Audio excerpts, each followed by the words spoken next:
El Instituto Latinoamericano de la Comunicación Educativa, ILCE, presenta Etapa Maderista.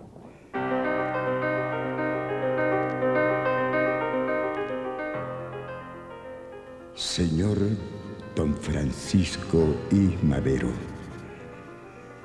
queridísimo hijito, se ve que entras tú en la lucha con la fe y la abnegación de un apóstol, resuelto a sacrificar todo por tu ideal.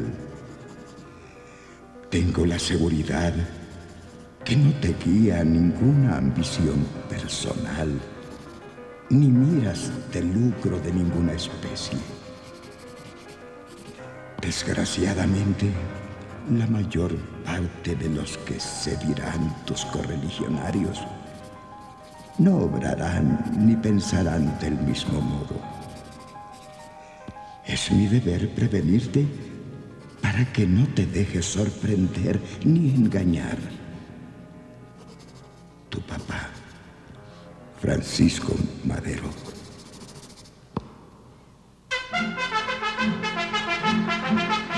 Antes, mucho antes de irnos a la bola a armar la revolución, ya estábamos inquietando al patrón, descontentos porque nos habían quitado la tierra, nuestra tierra. Como si fuera así de fácil quitarnos la sangre, porque nacimos en la tierra, nos alimentamos de ella y con ella nos cobijamos. Tierra somos, hijos de tierra.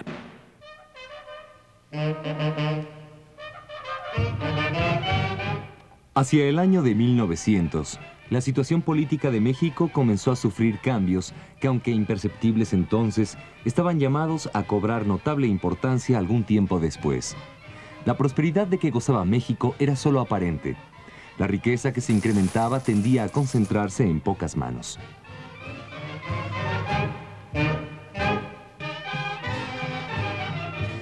El régimen de Díaz comenzaba a entrar en una fase de decadencia que impulsó la creación de círculos opositores. Destacó en el estado de San Luis Potosí un grupo de intelectuales que en 1900 fundó el Círculo Liberal Ponciano Arriaga. Entre los miembros figuraban Camilo Arriaga, Antonio Díaz Soto y Gama, Juan Saravia. Y posteriormente se unieron los hermanos Magón, Ricardo, Jesús y Enrique, que formaban el Partido Liberal Mexicano. El Partido Liberal declara que sus aspiraciones son las que constan en el siguiente programa. Lucha contra el despotismo reinante hoy en nuestra patria. Proclama un programa de reducción del periodo presidencial a 4 años y la no reelección.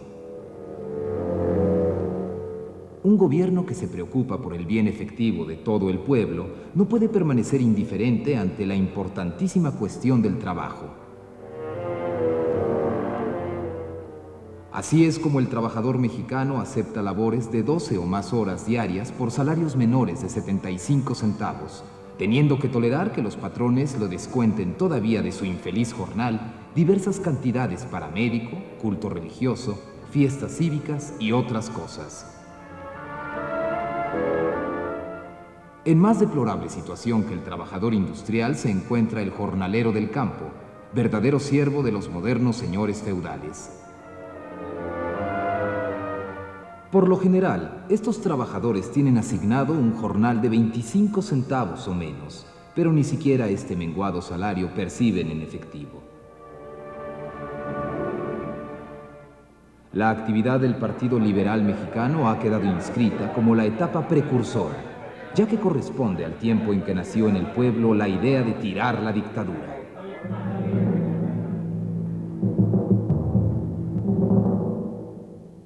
En 1908, Porfirio Díaz dio muestras de estar dispuesto a dejar el poder. Puedo separarme de la presidencia de México sin pesadumbre o arrepentimiento. Pero no podré, mientras viva, dejar de servir a este país. no deseo continuar en la presidencia. La nación está bien preparada para entrar definitivamente en la vida libre.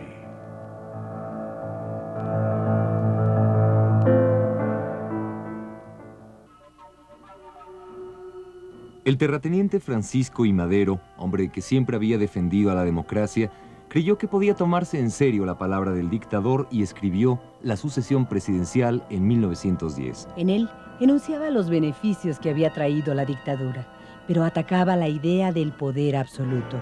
Consideraba que la dictadura había cumplido su misión y debía ceder el paso a un régimen verdaderamente democrático. En esta obra anuncia la formación del partido antirreeleccionista para competir en las elecciones que habrían de efectuarse en 1910. Ha llegado el momento solemne en que debemos organizarnos en partidos políticos. Y los que tenemos el ideal democrático, debemos proceder sin pérdida de tiempo a organizar nuestras fuerzas, a fin de que cuando llegue el día de las elecciones presidenciales, nuestro partido esté ramificado por toda la República y estemos en condiciones de luchar.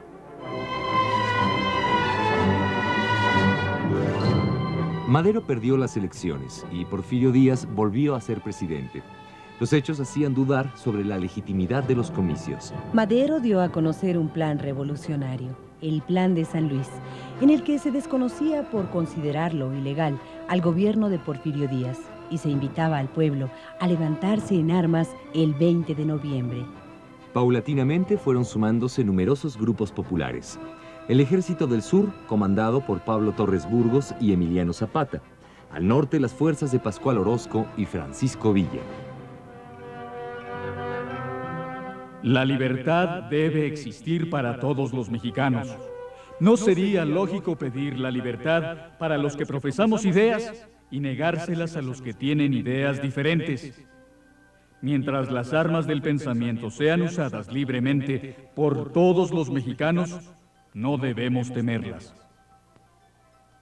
Podemos decir que después de 30 años de no haber uso de la democracia, el pueblo de México está ya apto para ejercerla.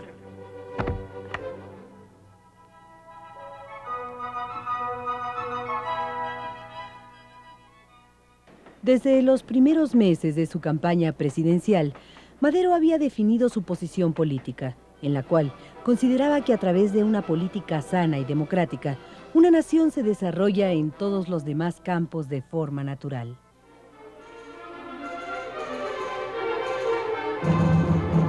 Los problemas económicos y sociales no deben ser resueltos directamente, sino a través de la política.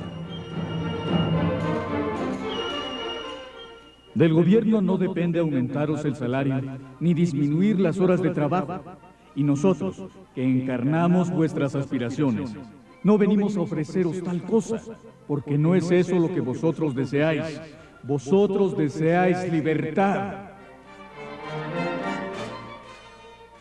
Vosotros no queréis pan, queréis únicamente libertad, porque la libertad os servirá para conquistar el pan. Madero se enfrentaba a un grave problema. Su ideología, netamente política, chocaría con los intereses económicos y sociales de los grupos que lo apoyaban. Madero y sus colegas lesionaron profundamente la revolución, la intensificaron al concertar la paz conformándose con la separación de don Porfirio, dejando en pie toda la administración de la dictadura a la apretada e inmensa selva del porfiriato.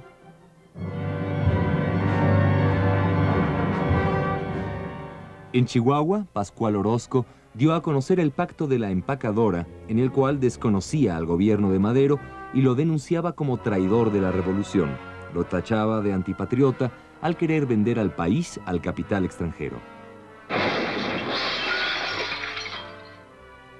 El movimiento, que cobró gran fuerza, quedó sofocado a través de la intervención de un viejo general porfiriano, Victoriano Huerta, que a su vez contó con el auxilio del general Pancho Villa.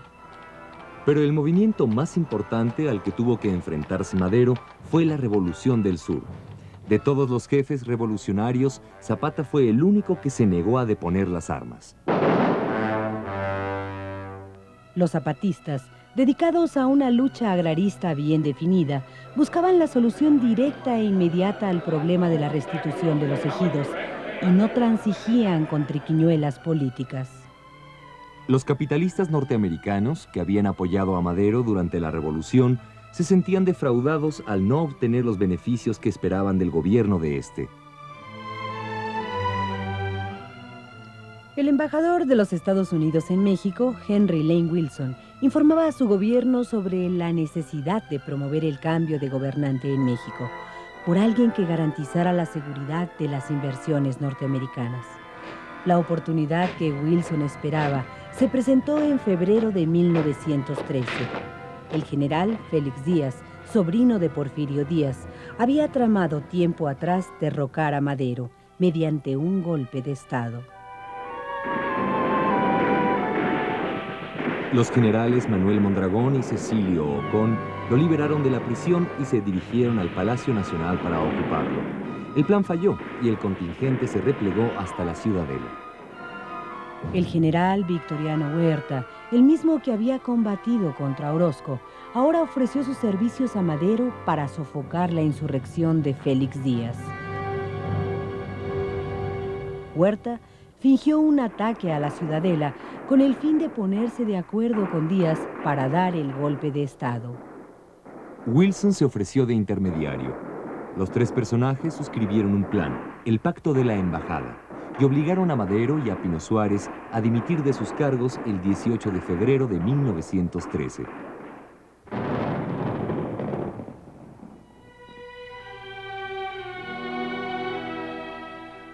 No comprendo todavía qué ha sucedido. Le di libertad al pueblo y el pueblo me abandona. Como político he cometido dos graves errores: haber querido contentar a todos y no haber sabido confiar en mis verdaderos amigos.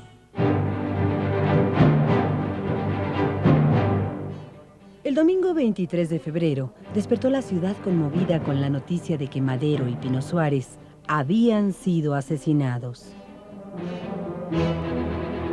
Terminada la vida de Francisco y Madero, inicia una nueva etapa en la historia de México.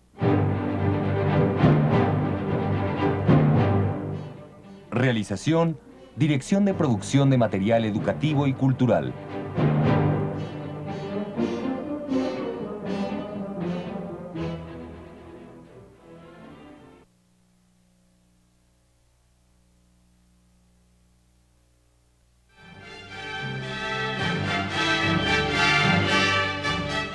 El Instituto Latinoamericano de la Comunicación Educativa, ILCE, presenta La lucha constitucionalista.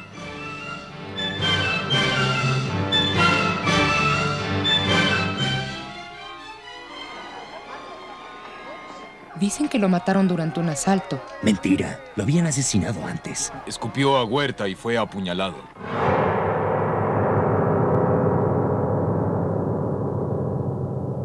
Huerta, eres un traidor.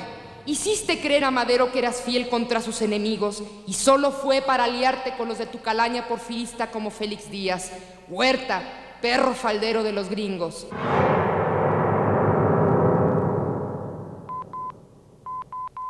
Autorizado por el Senado, he asumido el poder ejecutivo, estando presos el presidente y su gabinete. Victoriano Huerta. Con fecha de ayer y procedente de México, recibí un telegrama que es por sí solo insuficiente para explicar con claridad la delicada situación por la que atraviesa el país. Mas como el Senado, conforme a la Constitución, no tiene facultades para designar al primer magistrado de la nación, no puedo legalmente autorizar al general Victoriano Huerta para asumir el poder ejecutivo y, en consecuencia, el expresado general no tiene legítima investidura de presidente de la República. Libertad y Constitución. Saltillo, 19 de febrero de 1913. Venustiano Carranza. Venustiano Carranza, el gobernador de Coahuila, manifestó abiertamente su oposición al procedimiento ilegal emprendido por Huerta para tomar la presidencia. Carranza fue uno de los gobernantes que más apoyó a Madero cuando conoció el Plan de San Luis. Al igual que Madero, consideraba que la solución de los problemas políticos garantizaba un marco de legalidad para la solución de los conflictos socioeconómicos. Creía que si existía el descontento con el régimen de Madero, la manera adecuada de cambiar de gobierno consistía en esperar las futuras elecciones presidenciales y apoyar la candidatura de un hombre o partido más capaz, pero no patrocinar un golpe de Estado, la intriga diplomática y la traición. El Ejecutivo del Estado de Coahuila os invita solemnemente a que lo secundéis en esta empresa, la de restaurar el orden constitucional en la República. Los medios que están a nuestro alcance, el descontento absoluto de todos los actos, acuerdos y determinaciones del pseudo-gobierno federal. El triunfo será de todos si las armas del país, al unísono, se levantaran contra el enemigo común y si la opinión pública, en un solo y formidable grito de protesta, ensordece al intruso. Acabemos de un golpe y para siempre con la ilegalidad. Venustiano Carranza.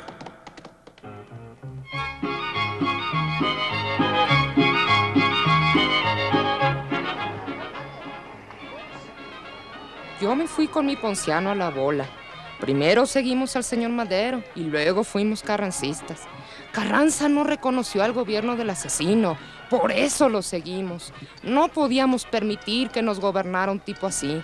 Entonces el pueblo tenía bien fajados los pantalones. Lo apoyamos desde Coahuila.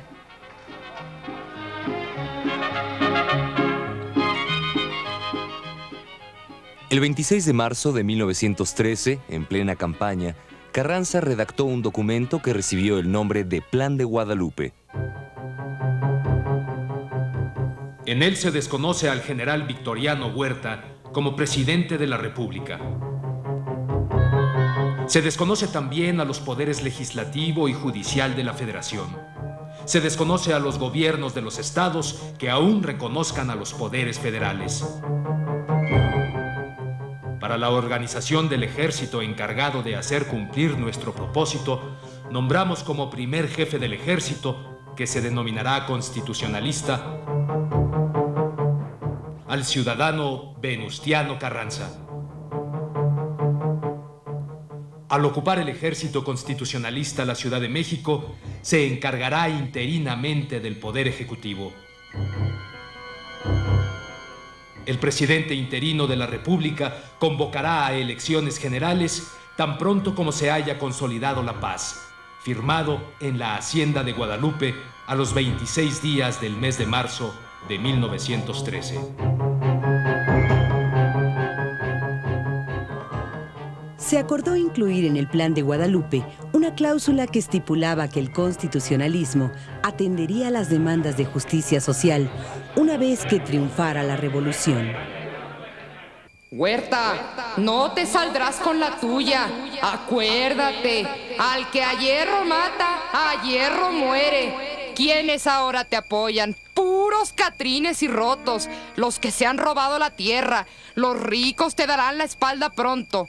Te lo digo yo, por algo me llaman María Pistolas.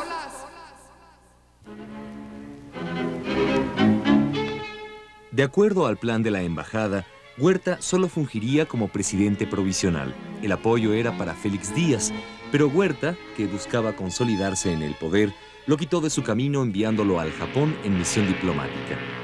Otra de las medidas tomadas por Huerta, esta mucho más radical, consistió en disolver las cámaras y declararse depositario del poder legislativo, tanto como del ejecutivo.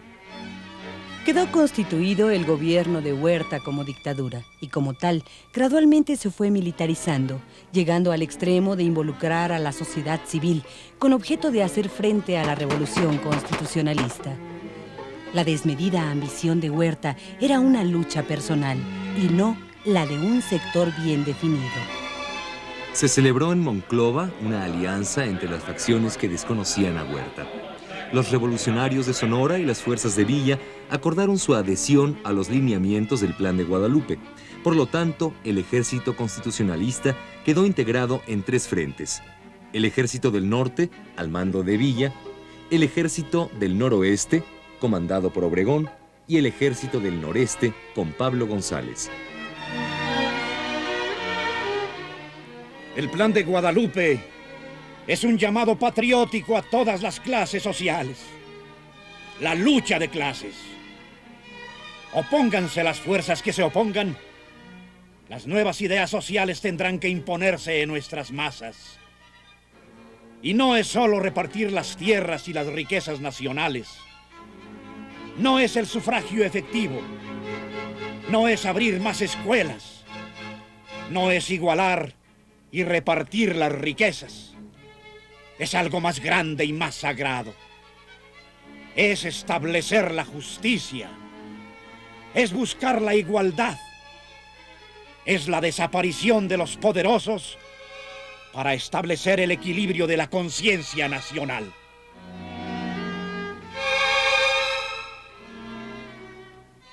Así pues, Carranza consolidó la lucha, logrando adherir a las fuerzas revolucionarias más fuertes, excepto a los sureños, comandados por Emiliano Zapata.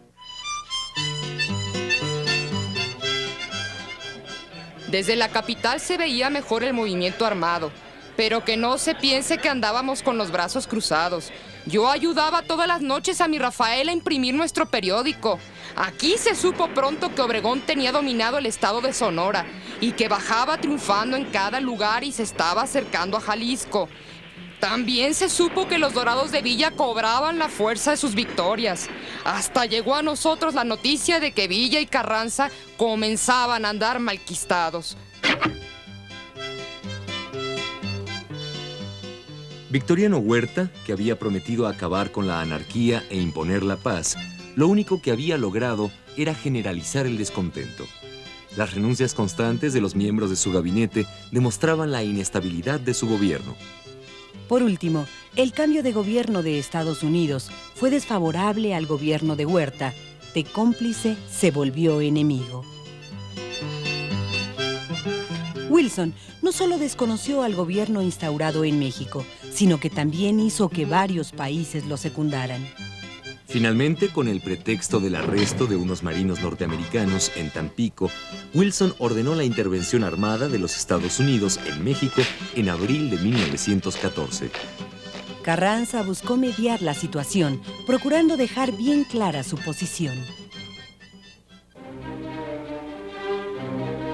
Interpreto los sentimientos de la gran mayoría del pueblo mexicano, que es tan celoso de sus derechos como respetuoso de los derechos ajenos, y os invito a suspender los actos de hostilidad ya iniciados, ordenando a vuestras fuerzas la desocupación de los lugares que se encuentran en su poder en el puerto de Veracruz, y a formular ante el gobierno constitucional del estado de Coahuila y ante el jefe del ejército constitucionalista la demanda del gobierno de los Estados Unidos. Las naciones como Argentina, Brasil y Chile convocaron a una reunión con el fin de mediar el conflicto con Estados Unidos.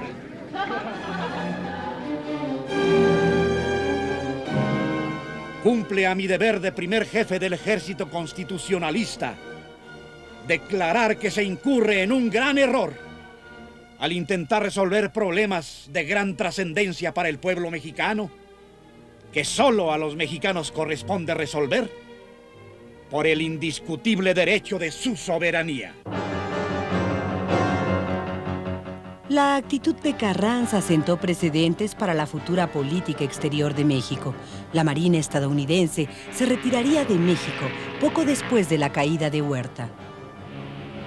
Huerta abandonó el país el 14 de julio de 1914. Quedaría como gobernador provisional Francisco Carvajal, quien acordó con Obregón la entrega de la capital y de las tropas federales a los revolucionarios. El fin de la gesta constitucionalista quedó concluida con la firma de los tratados de Teoloyucan. Finalizado el capítulo correspondiente al obscuro gobierno de Huerta, quedaba pendiente resolver cuál sería el futuro del país, de acuerdo a lo establecido en el Plan de Guadalupe. Por lo pronto, la guerra continuaba.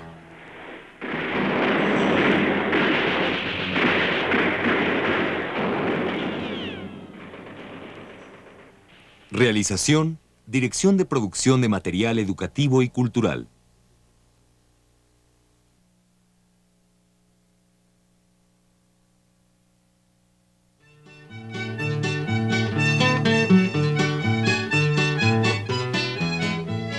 El Instituto Latinoamericano de la Comunicación Educativa, ILCE, presenta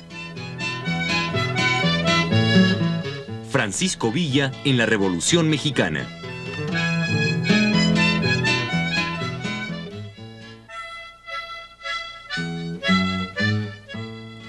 Yo lo conocí antes, mucho antes de que llegara a ser general. Le gustaba hacer justicia. Después fui uno de sus dorados. Él merecía nuestras vidas y muchos murieron a su servicio con el gusto de llegar al final valientemente. Tenía hombres que lo respaldaban y fama de rebelde. No crea que fue para otra cosa, que el señor Madero lo llamó para tirar a Díaz.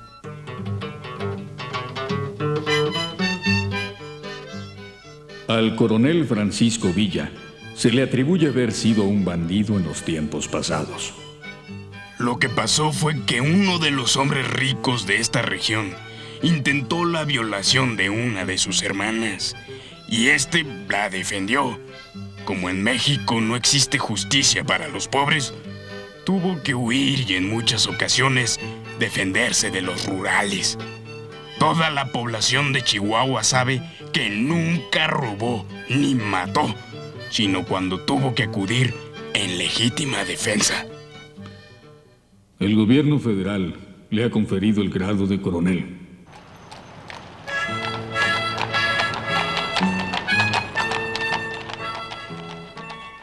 Cuando los revolucionarios le retiraron el apoyo a Madero, en vista de que sus demandas no eran atendidas, Villa dio más importancia a la amistad que tenía con el presidente y combatió a uno de sus antiguos hermanos de armas, Pascual Orozco.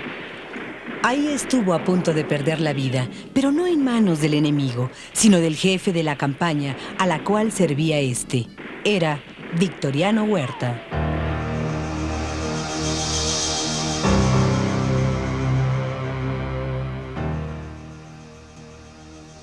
Acuso a Villa de haber cometido faltas graves en la división de mi mando, de haberse apoderado sin derecho alguno de bienes ajenos. A Villa le perdono la vida estando dentro del cuadro que debía fusilarlo. Personalmente, estimo a Villa y es hombre sumamente útil, pero como general en jefe de división a mi mando, creo que es un hombre peligroso, ya que a cada paso tiende a relajar la disciplina.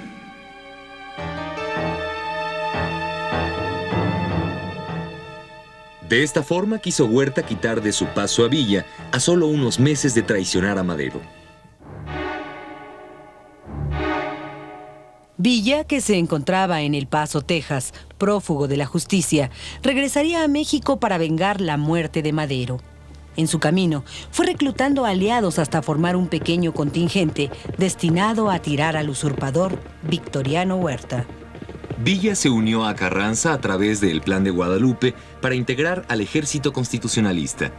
A esta campaña, dedicada a combatir al ejército federal, corresponde su fama como el Centauro del Norte, jefe de la legendaria División del Norte. Más que en cualquier otro jefe, los peones veían en Villa a su portavoz, a su caudillo, a su liberador.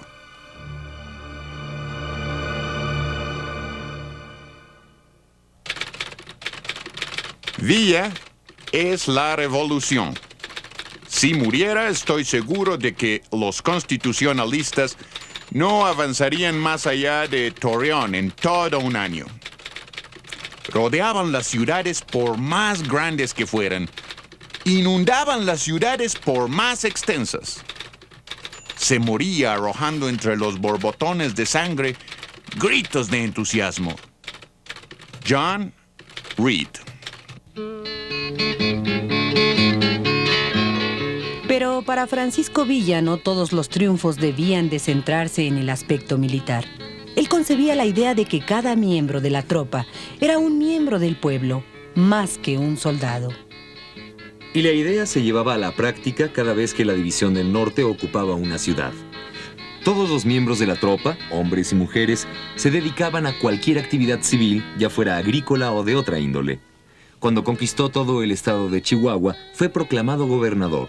Durante su breve ejercicio como gobernador, Villa confiscó los bienes de los potentados, tesoros y fondos que utilizaba para hacer escuelas. Se ha dicho a menudo que Villa tuvo éxito porque disponía de consejeros educados. En realidad estaba solo. Los consejeros que tenía pasaban la mayor parte de su tiempo dando respuesta a sus preguntas impacientes y haciendo lo que él les decía que hicieran. Después que le era explicado el porqué de las cosas, le parecía que la mayor parte de las costumbres del gobierno eran innecesarias y enredosas. Cuando supo que no había moneda en circulación, Villa dijo: Si todo lo que se necesita es dinero, emitámoslo.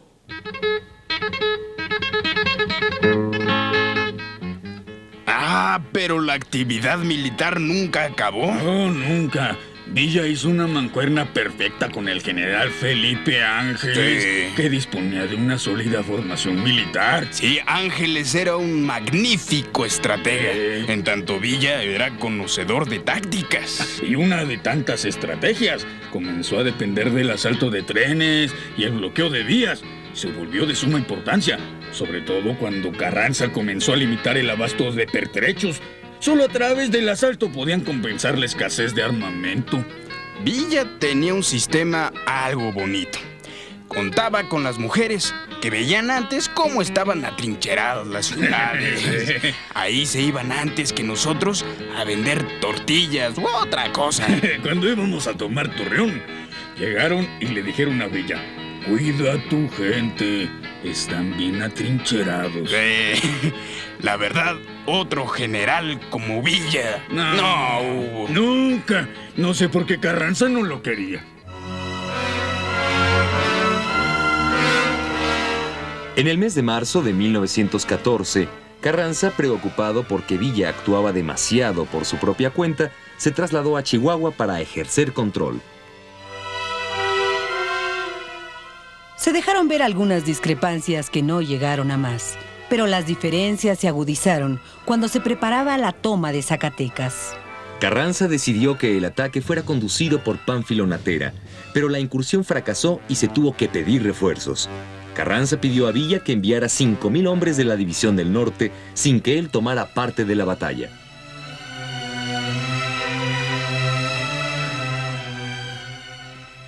Lo conveniente es que yo y toda la División del Norte marchemos sobre Zacatecas. No estoy dispuesto a fraccionar mi ejército para sacrificarlo en una empresa mal planeada. Primero renuncio que aceptar tal cosa. Francisco Villa.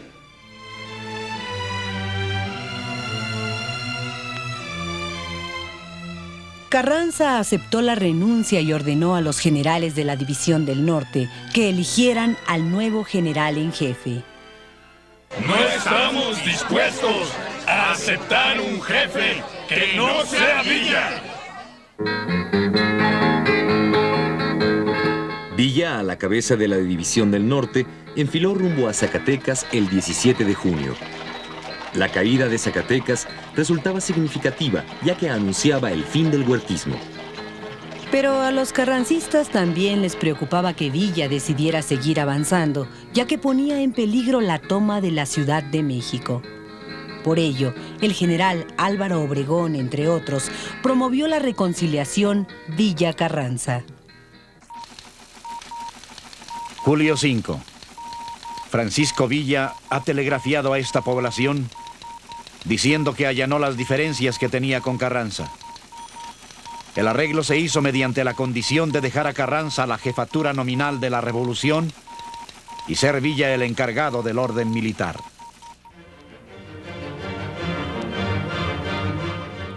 Villa regresó a Torreón, en tanto, tras la caída de Victoriano Huerta, Álvaro Obregón firmaba los tratados de Teoloyucan. Tal como se había establecido en el Plan de Guadalupe, Carranza convocó a una asamblea donde se discutirían los proyectos socioeconómicos que se deberían de llevar a cabo, así como el asunto del nuevo gobierno.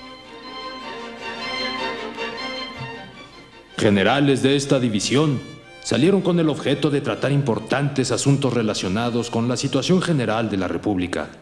Pero en vista de que los procedimientos de usted ponen obstáculos, he ordenado que suspendan su viaje. En consecuencia, le comunico que esta división no concurrirá a la convención. El general en jefe, Francisco Villa.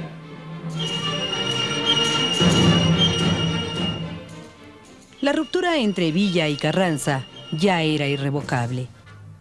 Los asistentes a la convención decidieron trasladarla a Aguascalientes, a fin de que pudieran asistir todos los jefes revolucionarios. Por iniciativa del general Felipe Ángeles, fueron invitados los zapatistas, a la que se habría de llamar Soberana Convención de Aguascalientes. Ahí se desconoció al Plan de Guadalupe y se nombró como presidente interino a Eulalio Gutiérrez. Villa se une con Zapata para hacer un solo frente, el convencionista.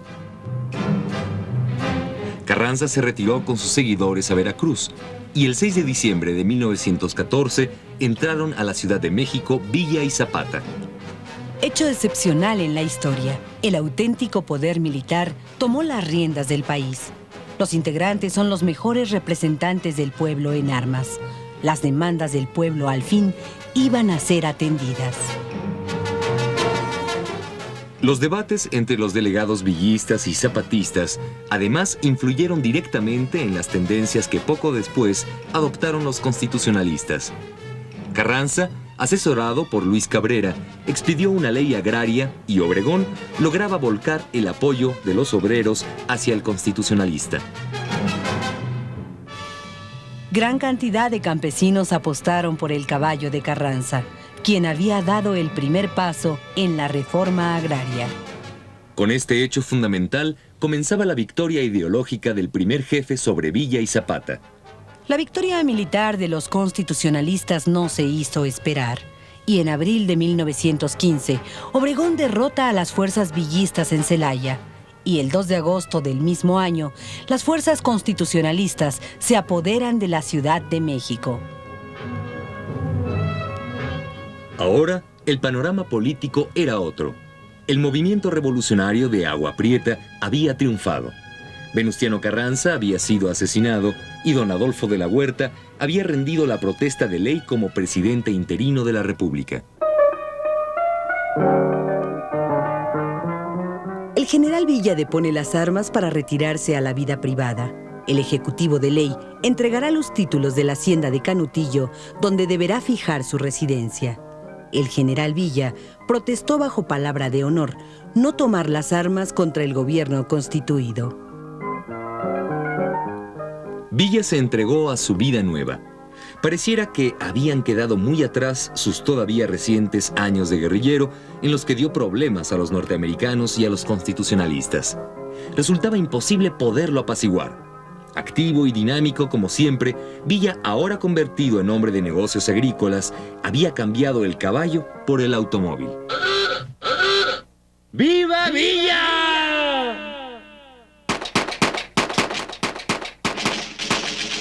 Francisco Villa fue asesinado en una emboscada el día 20 de julio de 1923 en Parral, Chihuahua.